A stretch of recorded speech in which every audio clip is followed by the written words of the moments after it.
Good evening, welcome all of you. So, this evening we are going to discuss a beautiful topic that is on self mastery. So, self mastery, usually this phrase is used in a very big way so far this integral yoga is concerned. When usually we do yoga, even the old faculties they were giving stress, focusing stress, and of course stressing upon this self mastery, but it was not at all possible because it was very much its effectuation was very much limited. They had neither the strength, they did not actually capitalize the things in a proper way. Self mastery, it was only a vague term for them. They could not know how to get it because only during the tapasya they could be able to then able to gain the self mastery, but without proper surrender and all self mastery, it was also a vague concept on that time. But considering the path of this integral yogic process, we feel we are in a better position because we can have a self consecration and surrender at the divine mother, and of course near the near our master Mahayogi Sri Aurobindo. So there is a way, there is a chance, of course, there is a possibility of gaining a self mastery. Anyway, we'll try to read about the yoga, and first of all, we'll start with our self mastery. So before going for self mastery, another word is coming really. What is that mastery really is?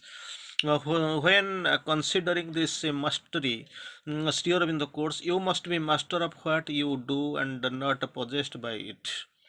That is what a big definition, big advice, of course, a big line from Sri Aurobindo. It deserves a lot of things. It tells a lot of advices before proceeding into the path of yoga sadhana. You must be the master of what you do. What really you do, you must be the master and not be possessed by it. Whatever you are doing, these work, these activity, these outward work, they should not actually possess you, and you must be, you are supposed to be, not supposed to be, you must be the master of what you do. And that is what the big call, as called by the divine Sri Aurobindo. So again we'll go for this next term which we are going to discuss really, self mastery. On self mastery, we on here in the course different formats we have quoted initially regarding the self. After describing the self, we are coming to the self attainment, self control, self depreciation, self discovery. Then towards the latter part of this yogic process, we find after self discovery comes self finding, then self fulfillment, then of course a big term is coming on the way, that is self giving, and the latter we know self knowledge and self mastery, self pity, self realization, then self righteousness, latter self we feel selfish and selflessness. So on starting with the big term self, we get so many terms. Here our topic of discussion is self mastery. Here in the quotes, one should not be at the mercy of one's feelings and sentiments. One should not be under the mercy of really mercy of one's feelings and sentiments, but master of one's always master of oneself always.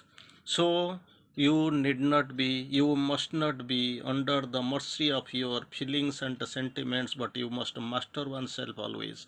Without mastering over your sentiments and feelings and always and of course on everything, very difficult, you will difficult to proceed, you will find a lot of difficulties. Anyway, we'll have a bigger discussion and a bigger vision right now.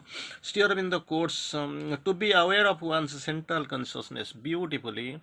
Sri Aurobindo touches the very root of this topic of discussion.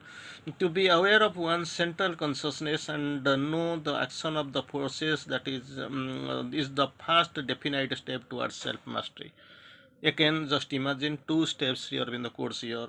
To be aware of the one's central consciousness. You must be aware. Second, to know the action of the forces of to know the action of the forces. First, to be aware of the central consciousness, and the second, to know the action of the forces, that is the first definite step towards self mastery. So self mastery, you must not be under the influence of somebody sentiments and feelings. You must always you must try to master it. And the second, the process is that you must be aware of your central consciousness and know the action of the forces. That is the first step towards self mastery. Again, Sri Aurobindo quotes beautifully.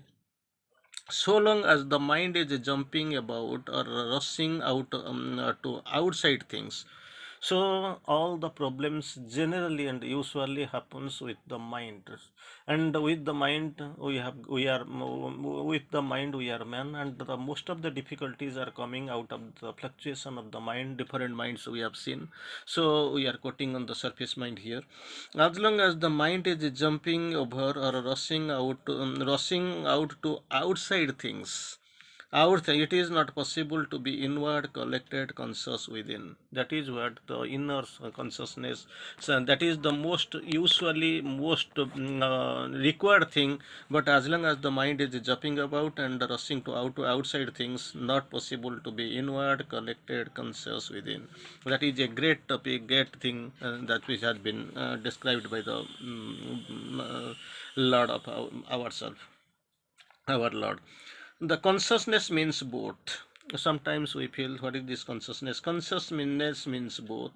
One must be conscious of one's states and the movements, number one. One must be conscious of one's states and movements, and the causes and influences that bring them about, and conscious too of the divine. That is what the byways the dual memory. So first, one must be conscious of one's own states, movements, and the causes and of influences that bring them about. Number and about, and the second part, conscious to us of the divine, the harmonies, presence, power, peace, light, knowledge, love, ananda of the divine. To be conscious of the divine, first, this is one condition. Second, to be conscious of the movements and causes and influences that bring them about. So these are the two things you must be very much conscious, and in knowing, of course, in progressing in the path of sadhana. Against here in the course, detachment is the beginning of mastery. So far this mastery is concerned, detachment is the beginning of mastery, but for complete mastery, there should be no reaction at all. Detachment is required, but there must be no reaction from your side at all. When there is something within undisturbed by the reactions, when there is something within undisturbed by reaction, that means the inner being is free and the master of itself. No reaction. If no reaction, then there is action of the inner being and of course master of itself. But it is not the yet master of the whole nature. It is just the beginning. When it is master, it allows no wrong reactions. When it is master, it allows no wrong reaction. If any come, they are at once repelled, and second, and finally none come at all. So to be that detachment, it starts with detachment. With the detachment, the mastery begins, and there must be absolutely no reaction. Again, Sri Aurobindo quotes beautifully. You must have somehow externalized yourself too much. Answering the question Sri Aurobindo speaks of, it is only by living in the inner consciousness. It is only by living in the inner consciousness and doing everything from there, from inside outward, is the rule, that the right psychic condition can be kept. Staying inside and working from inside, that is the psychic condition. Thus, right psychic condition can be kept. Otherwise, it goes inside and external covers it up. It is not lost but hidden. One must go inside again and recover it. When it is written, one must go and you will try to find it out. against your in the courts. It is the past habit of vital that makes you repeatedly go out into the external part. That vital disturbs you and puts you to the into the external part. You must persist and establish the opposite habit of living in the inner being, habit of living in the inner being, which is a true being, and looking at everything from there. So the problem is there. You have to be inward, you have to rush in, you have to discover that these are the conditions, everything from there. It is from there that you get the true thought. From inside you get the true thought, true vision, and understanding of things and your own self and the nature. Against your quotes, when one is in the right consciousness, it is a big thing. When one is in the right consciousness, there is right movement, right happiness, everything in harmony with the truth. When somebody in the right consciousness, if the consciousness is in proper manner, in the if in right consciousness, then there is the right movement, right happiness, and everything in harmony with the truth. Then when there is a wrong consciousness, if there is a right consciousness, then there is right movement, right happiness, everything in harmony with the truth. If there is a wrong consciousness, there is demand, dissatisfaction, doubt, and all sorts of disharmony. So this is the great difference as differentiated by the master, to know what is the right consciousness and how it is differentiated from the wrong consciousness really. Again, Sri Aurobindo quotes beautifully, relying on your outer methods mainly never succeeds very well. Relying on the outer methods, it is never brings success usually. It is only when there is the inner poise and outer movement is really effective, and then comes up itself. So anyway, the thing is that it is the inner movement, inner look, inner attitude that plays a big role. Sure, in the again course, it is evident that the inner being in you is beginning to come more and more forward. Sometimes we find that there comes a change with the movement of the inner being. So this outer difficulty will more and more pushed out, and the consciousness will keep in peace and force at first to a greater part of it, afterwards the whole. So when the inner being it is coming forward, naturally there will come a big change in you. Again we find something, you must gather yourself within. That is a big thing Sri Aurobindo has quoted. You must gather yourself within more firmly. If you disperse yourself constantly, go out of the inner circle, you will constantly move about in the pettiness of the ordinary outer nature and under the influence to which it is open. So inwardness, going inward, looking within, these are the conditions that is helpful. Learn to live within. Again, Sri Aurobindo, learn to live within, and to act always from the within. Learn to live within and to act always from within, from a constant communion with the mother.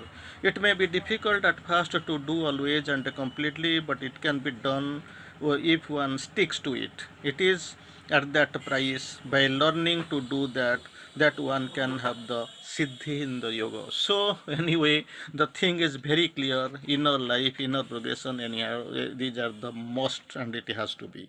Again we'll go up to know few couple of things very interestingly. That's what Sri Aurobindo has quoted. And of course we'll learn in the towards the completion of our statement. We see really Sri Aurobindo has quoted and introduced. There is the old Vedantic idea, that's what's here in the course, to be free and detached within and leave the Prakriti to itself. This is the Vedantic ideas here in the course. When you die, the Purusha will go to glory and the Prakriti will drop up, perhaps into the hell. So this theory is the source of any amount of self-deception and willful indulgence. That's what's here in the course. It has got no value. By itself the Purusha is impersonal, but the mixing itself with the movements of the Prakriti, it makes for itself the surface of ego and personality. When it appears in its own separate nature, then it is seen to be detached and observing. Anyway, The witness being does not always remain at a point.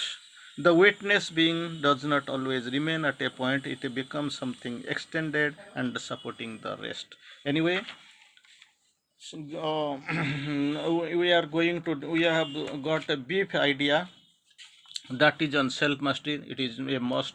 You must never be under the influence of the your feelings, your instincts, your reflections. So but you must master it. That is what. To for that you must be inward, you must go within, you must discover, and so that it will come out and you will proceed in the yoga. So inner living, looking it within, these are the best conditions for you in proceeding in the sadhana and the yogic process. Thank you. Bande Mataram.